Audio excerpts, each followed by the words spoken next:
Hi, I'm Reverend Cindy Pincus, and I'm going to talk to you about Module 1 of How to Be a Healer. This module is called Physician Heal Thyself, and I'm going to give you all the best tools I have for doing that inner healing work first, which is important because you need to be able to heal yourself, the part closest to home, before you can offer it to others. Now, I'm not saying you have to be perfectly healed before you become a good healer. I'm not. I'm still on my journey.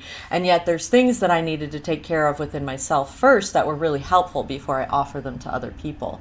So here are my notes. We will be talking about what I just said, that perfection is not required, and actually a good part of being a healer is getting rid of your own inner perfectionism, bringing in the energies of playfulness, amusement, choice, what is the name of it? Improv. Anyone who has ever done improv will find that very useful as a healer when you're healing yourself, to be able to use these qualities to pivot as you encounter different aspects of yourself that are not yet healed, we might say. We'll talk a lot about a healer's recommended support system, who you want to have at your back, who you want to rely upon when you're doing healings.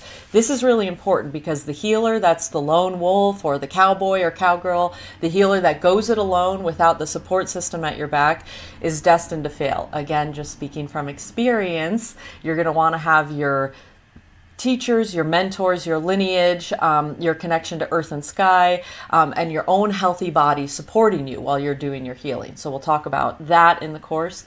In particular, we're going to talk about recognizing what tradition or lineage you may draw from.